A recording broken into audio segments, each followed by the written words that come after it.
This is Mark Harley that we got here today, man. Such a special occasion, man. You know, Sean Powers was on his way too, and do you remember when we randomly picked you up in the car? That's funny. And I always try to do that when people see me like around where I live. If I recognize you, like instead of just letting people drive past, I'm like, let me get in your fucking car right now. Yeah. Let me get in. Who is this guy? So I have done that, a couple times. Just because it's like, otherwise it's like, hey, and it's like, oh, you're somebody I want to talk to. So I'll try to get in if I can, and we just like circled the block a little bit. Started singing California. Yeah, so exactly, funny, bro. But yeah, he's a big fan of Fighter and the Kid and a lot of those things. So he loves he delved into a lot of your stuff, your sketches and everything, and is a fan. So I think he might come a little early. We have a meeting at 6, but I think he wanted to come earlier and say what's up to you. Oh, cool. Yeah, what's so crazy is you look almost identical to in the face to his little brother. Oh, really? Yeah, I don't know if he sees that. Yeah, well, I don't know. Do I know what he looks like? The younger brother? Okay. No, oh yeah, I remember he was one of the guys we had at Double Tap. Okay. He was one of the taller ones. I don't know if we made that distinction then. Yeah, I would have to look back at a picture of him. Congrats to all everything that you've been doing, man. Thank you. It's been cool to watch.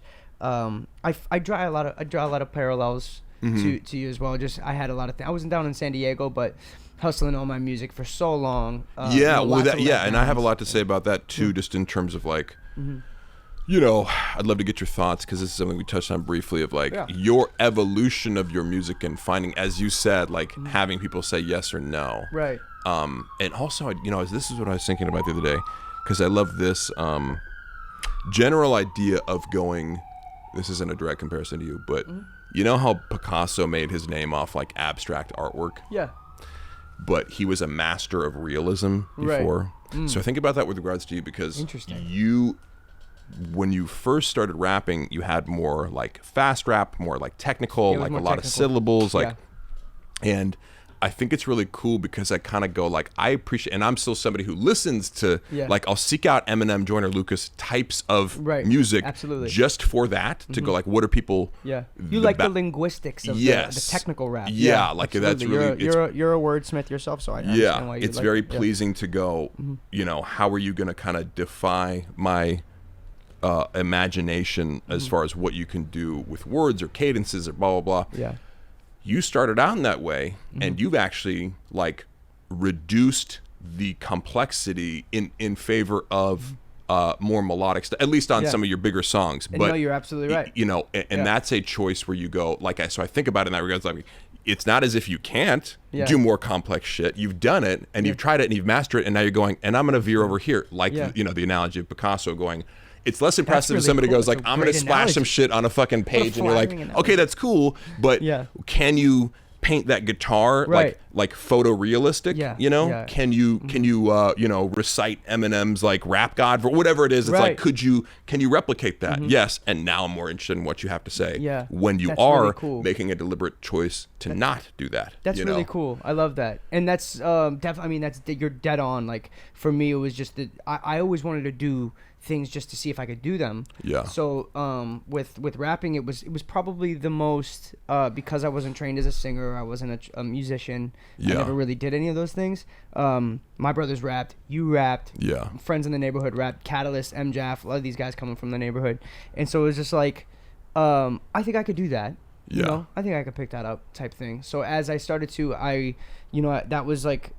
This also the music I was listening to at the time was a lot of just technical rap. Nas, you know what I mean? So and then Kendrick and J. Cole, and then eventually I kind of my music taste shifted. My music taste shifted into things that were a little bit more driven on the melody and the concept, and a little less I remember, I had a lot of trouble, finding traction doing a lot of the technical rap stuff. Yeah. And mainly it was because the songs were always so personal.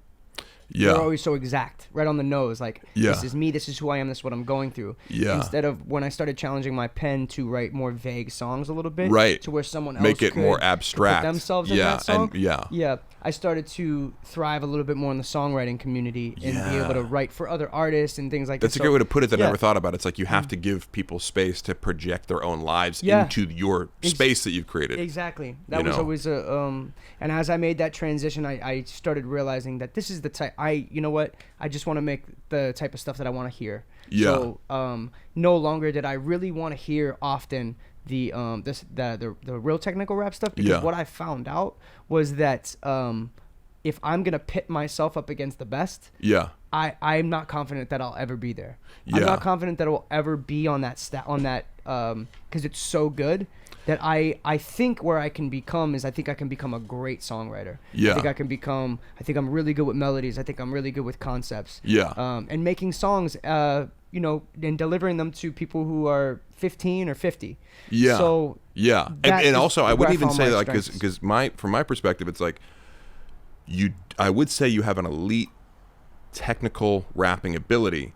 But here's what almost like what drives, because a lot of Eminem's hits, for example, to use Eminem, like what's his most played song on Spotify? Till I Collapse. Probably, he's never rapping more than Till I Collapse. I'm spilling these braps long as you fill them.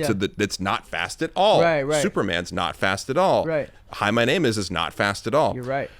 But he would slip in these other things and make you think like, oh, people are tuning in, and like he's super popular because of these hits, or I'm Not Afraid, or whatever. Like you can almost think of all his top songs. There's not really that much fast rapping. He would put his technical abilities in these other, the more like artist-driven songs. And you would maybe I'll think of those as, but they're not the hits that I would like latch onto, and so you listen for those. Like what's the one on his new one? I know it's. Is it Monster with Juice WRLD? There's another one on the new one. That one's crazy. Godzilla. Godzilla. Yeah. Where he goes off at the end. It's like, his fast rap is insane. Yeah. So I'm not saying you couldn't compete, but it's just like, are you already, is the fan base already there to hear your broad hits? Right. And then will they be like delighted by that versus trying to bring people in? It's a much more niche audience to be like, do you like super fast technical rap? Like that's a hundredth of the audience, or maybe even less. But in other words, I think it is cool that you've demonstrated that, and then you're coming over here making a deliberate, as you said, like stuff that I like to hear. What a great thing to be able to, because that's also like an authentic expression. It would suck to be like in any profession, I always think of like political people who I think are grifters, or like, like right-wing sort of grifters. It's like, do you believe what you're saying? Right. You know what I mean? And that would suck if you did. It would suck. It would just be such like a difficult, life. Maybe, I don't know if you're not a sociopath, but. I know, but sometimes the check is right. I don't know about people like that, but like maybe for some people the check is right, and you got to just keep, think of a Lil Nas X. Someone who had a song that was so massive that must have been a whole nother, problem in his life, that he's just like, this is the biggest song of all time at this point. This country crossover, kind of like kids bop song. And does he have to now do that again? And I think that's why he went off of the rails with something as obscene as what he did with the last. Well, the also last one. Coming out as gay too, like that wasn't. There was a point I had where no idea. you had no idea. So that's another choice. You're like, But I think he was just like at a point where he's like, well, I gotta whatever I don't like the latest, but at the same time, like I understand why someone like that was put into a position where he's like, well, I'm just gonna do the most extreme shit, because like.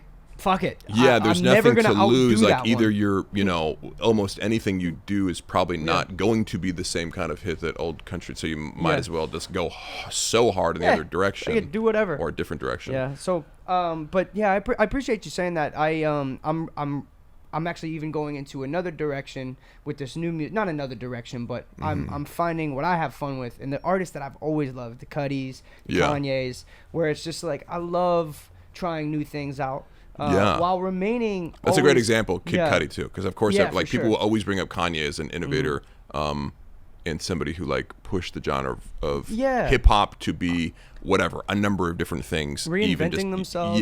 But Kid Cudi to me is always somebody who's like my way of describing it was he uses voice like a guitar or something. You know what I mean? Where he's like he's a rapper, but it's like.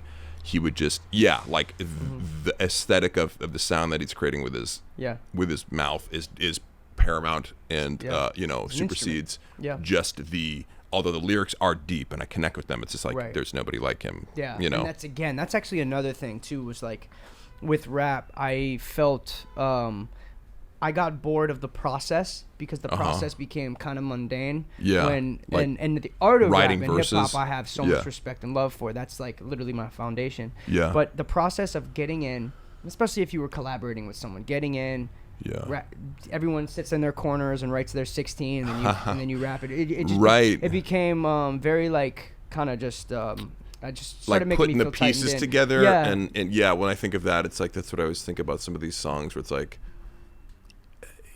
does 1/16 have to do with the other one or what? Yeah. Like, you know, if you are, and that's cool, but it's like, is that necessarily the same creative energy when you hear about like the songwriting process of professional songwriters, just that I know from like Eric Holjes or Ian Holjes will talk to me about like have these songs, and like you work together, you go, this is written by us, and the whole thing is if it's lyrically, you know, you're not necessarily making a differentiation between like my verse and his verse and who's and what, but it makes for your aim is let's make the best song possible that's cohesive. That's it, the best song possible. I love that. That's exactly what it is. We had written a few songs recently with Chanel West Coast, and there's somebody who is like kind of on the cusp of not really knowing exactly maybe what's next for her, but she always loves to add in her rap somewhere. And so what it gives it an opportunity for several people to be in the room is like you now throw all these different types of elements at this song where it elevates her on certain pockets of the song, and then you leave something open to where she can flex her rap or whatever. So it's like it's really fun to be able to do that for people, and then learn myself to where like I can now do different types of things, you know. So, and are you like, how often do you, because I know we've maybe dabbled a little bit in this, writing for other people or writing songs or whatever, how often do you do that, or like how'd you get into it? Like what talk to me as if I know nothing, because I don't. Well, I mean, for me in songwriting it started with because again, to take it back to San Diego, it was very frowned upon to have writers. I remember, like, you know, you think the hate that Drake got when the Quentin Miller story broke. It was just like, but if your perspective changes when you start really experimenting with in different rooms, and you're like, you know, somebody could be here, and you got a buddy that you're giving a chance to come in and write an idea of a melody on a chorus, or this stigma. Unless you're trying to be, it's like, are you trying to be Eminem and go like, I've never said anything I haven't written? Like, okay, great.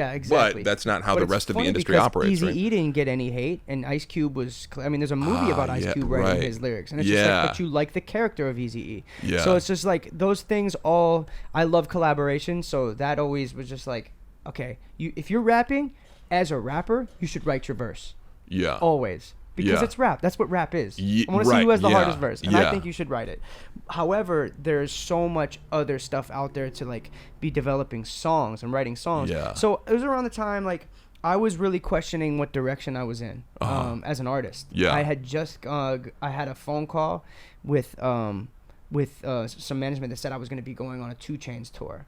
And when it didn't happen, I was shattered. Because I celebrated with my roommates Mikey and James. We jumped around the house. We went out to get wings. We and what year was this? That night. This was maybe 2017. Okay. Around the same time. Yeah. So so at that time when that didn't happen, I was so let down. I was working so hard. I was just like trying to bust through, and I was like, you know what, fuck this. And around that time, I was putting together an album called Beware the 8.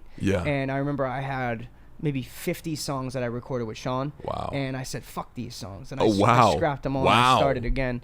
And it was just one of those years. That's a lot of material to scrap. But I started in a direction. I just want to make songs as good as possible. So that was the impetus to make a departure towards like blending the genre. I think so. Or departing from opening yourself up to going, I'm not just a a rapper. Yeah, because I started bringing in other elements. While I did it on the album with the House of No Pressure or whatever. It was just more elevated in the sense where I was bringing in people to, you know, play violin and people that were coming in and doing production side of things, putting in drums, or a singer coming in and just, you know, doing whatever. And would that be the starting point for the song, or would you come into? No, so like basically after I'll write, and then and then I'll kind of it was all your elevate it from there. Still, But from there, I ended up meeting an an artist named I knew Aquil, but Aquil was on the Voice. He did really well on the Voice. And from there, he was the first person I ever saw that like did these big songs, worked in big sessions where he was he was writing with others or just performing a song that was written by someone else.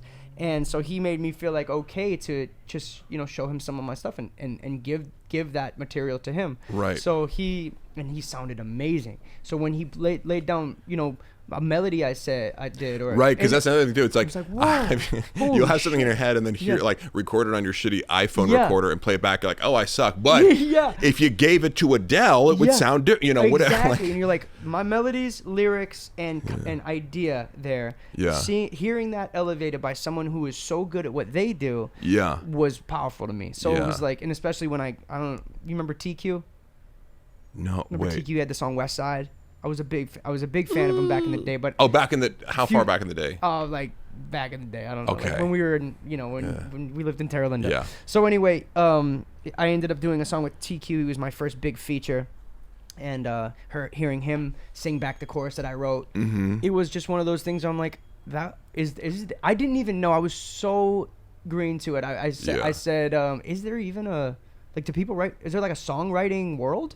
I had no idea. I lived in San Diego. But why would I was I know nothing about the industry. I had no connect.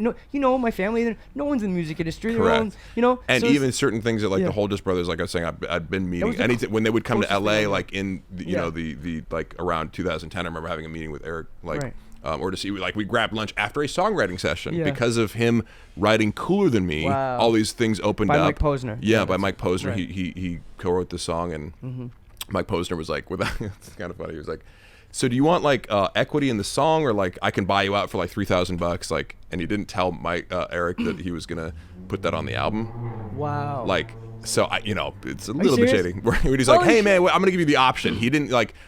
The way he phrased it is like he didn't like. It wasn't like he was hiding it. He just didn't like let him know that what exactly. But he gave him the option. He didn't push back when he said, "I'll take the equity in the song." Weren't they roommates at Duke or something like that? I don't know if they were roommates, but they worked together. Out there, they could have been. They could have not been. But there's a lot of recordings of them, and like it's hard to find the original song with Eric's like Yeah. But there is like a I think they did it in like the minor key, he's like, if I could write you a song, and it's like a little bit like sad, and he's just such a good singer. But he would tell me about these little industry insights of like, oh yeah, you fucking show up and you sit in a room with a dude who's fucking 50 and has been doing this his whole life, right? And you crank out a song in an hour and then you leave, and then maybe that becomes a hit, and maybe who fucking knows, and that was precisely because early on that was exactly like wanted me to get into it. And then because I was just talking about this today, I met a producer down in San Diego named Warren Curtis, and he brought me in and he said, hey, I have a relationship with Sean Kingston.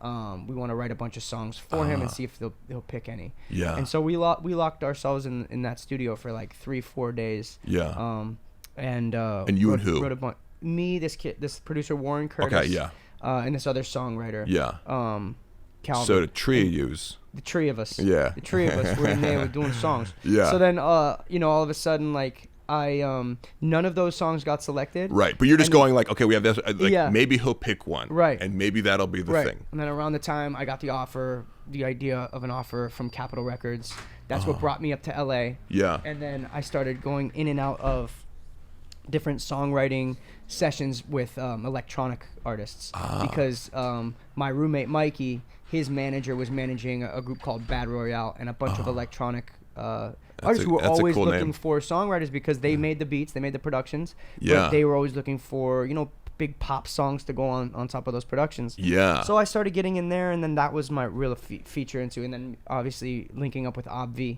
who's from Roanoke Park. Bill's from San Rafael. Oh, cool. These are my guys here. They're all from the Bay. And so like it was really nice to link up with Obvi, and we became kind of like a duo. And then this from the Meek Mill thing. That was more of like a what do you call it? A settlement type of thing, because they borrowed a little bit too much of the record. I don't know anything about that. Tell me about that. Have you talked about this many times on the I don't care. on the Twitch? No, not at all, because it's not a big deal, and we found a common ground. I had a song that I did. Right, it's not super uncommon. I remember like Tom Petty and Sam Smith had one where it's like, you know, what is it? Stay with me. Right. Won't back down. Yeah. Oh, yeah. See, you never know, man. You're throwing. Right. It doesn't even seem to whatever it is, but it's like, and it doesn't. What I realize is the threshold isn't crazy high. Where like, you know, for example, it's like, say somebody stole your movie idea. Like that's actually much harder. Yeah. Like, that is. Unless you physically stole a script and, you know, but like there's so many different moving parts in that. But a melody or something can be. This was tough because it was all of the production, and there was a guy who was working in that camp. And you have to understand, like, when you're an artist, a big artist at that, like Meek Mill, you're coming into sessions and you are going through the ideas that the producer brought, you know? So the producer can play a beat that they played, you know what I'm saying? And then that producer could say, I have a concept idea, this song called this is how the chorus would go. Yeah. And so that's basically, I think it was the producer who kind of just borrowed a little too much from it. Right, you're not blaming Meek Mill for it, but it's his name, And that's why I never wanted to come out with anything, because I didn't want to be somebody that cared. I didn't want anybody to think like, oh, you're still my shit. I was actually completely flattered. These things happen. And I understood that those things happen. And also I just didn't want to be the whiny little white boy that was coming in, because I still had a lot to prove, you know. And I didn't want anybody you don't want to like build your name name off like, you know, in that way. You want to have your, like, people find out about you because of your music, not because I wanted people to hear my original stuff. And the greatest thing would have been that if they, and I just didn't want to say anything because I thought maybe any day they'll call me and they'll invite me into a session and I'll get my chance.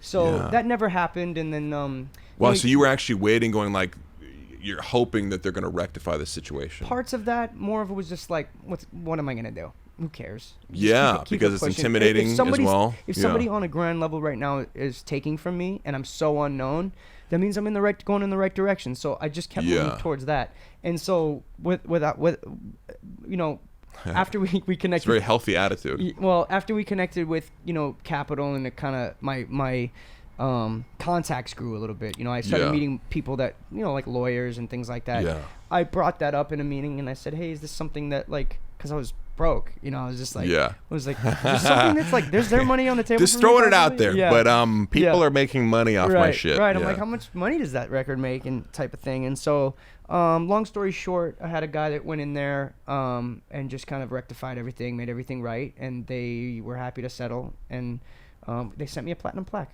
That's so fucking cool. Yeah. So after that you said just give me one more platinum plaque and fuck rap, you could have it back. Exactly. Facts. And so like that felt really good, because it was more of like a wrong situation being corrected, and us almost being seen as like you know, as an independent label that's coming up and not just being brushed to the side. So while I'm not proud of that as an artist, you know, it's not because I want to put Nicky on a plaque. It's just it really much felt like we did our due diligence in business, and we were recognized. It's an acknowledgement, and it was dealt with, and so it was an acknowledgement. You know, we used your creative output. You know, exactly.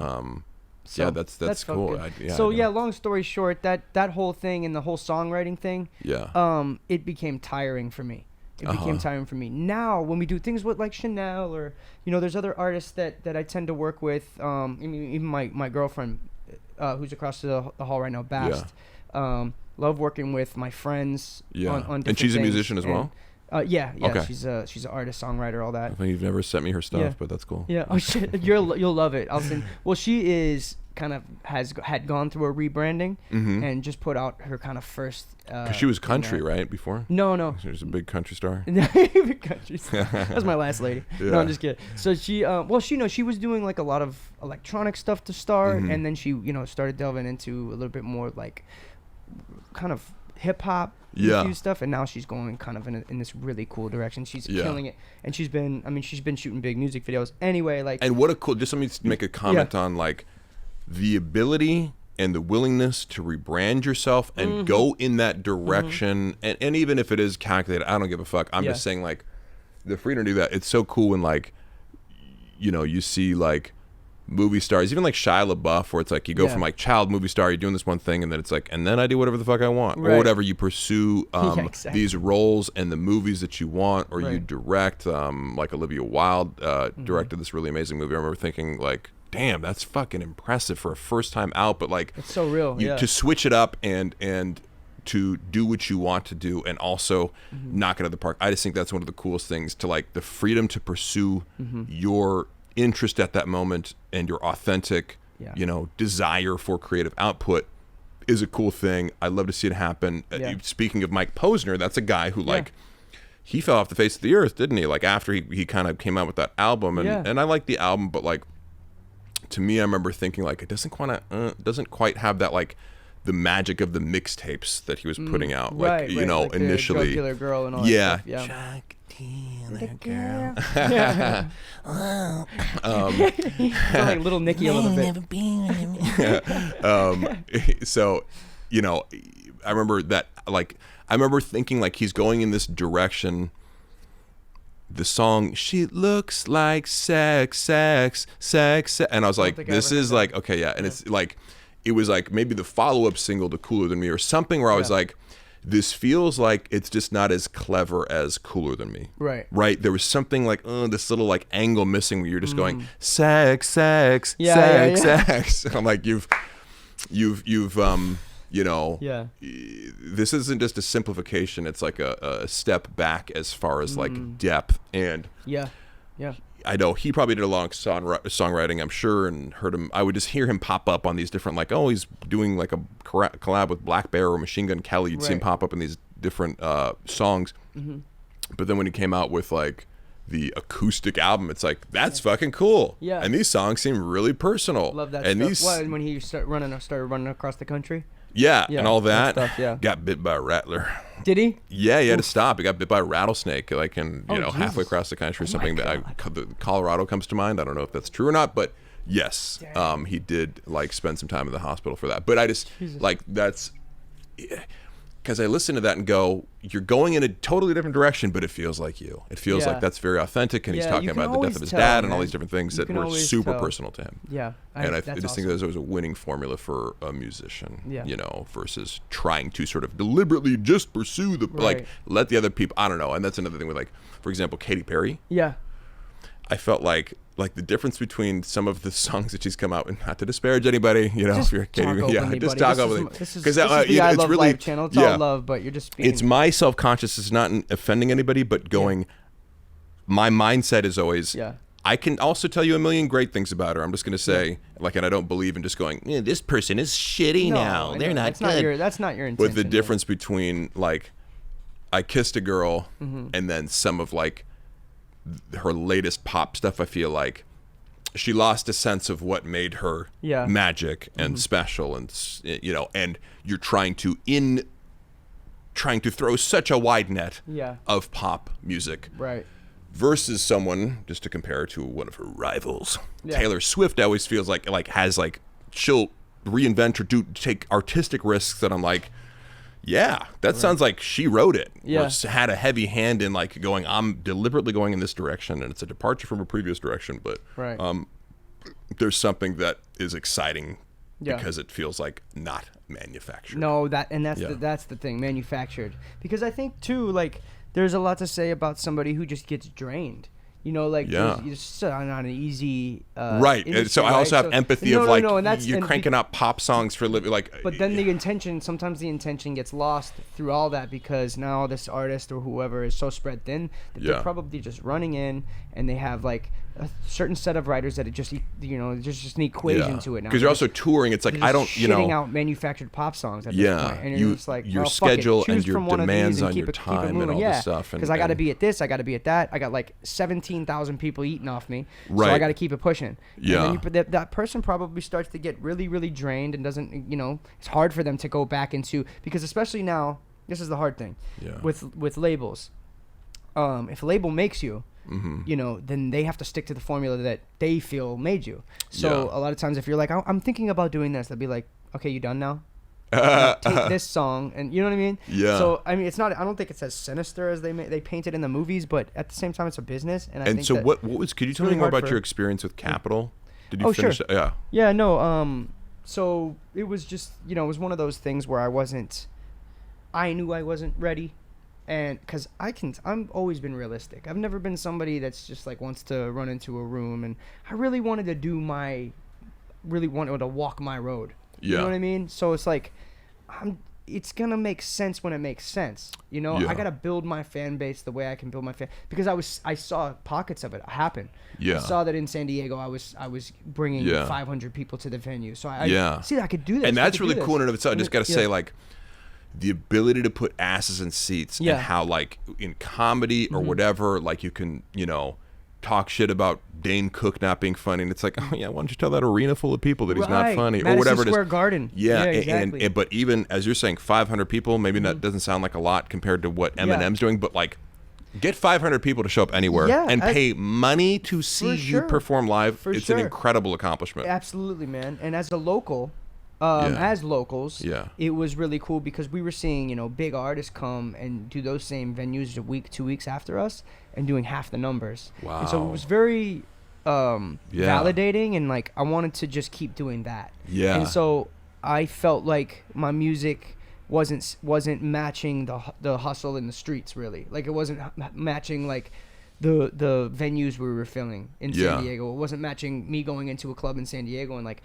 hell of people coming and be like, Nicky, yo, what's going on? Nicky putting on for the city, like, type shit. Nicky was popping in San Diego. DJs you know spinning my music in like little restaurants and stuff like that. It was happening for me down there, as far as the classic local come up. And I felt invigorated by that, but I felt let down by that online and everywhere else. So I was just like, where the fuck really are all these people? Interesting, because you probably could have it the other way too, like where it's like, oh, I have this following, but I can't fucking get people to show up. You can't put any asses in seats.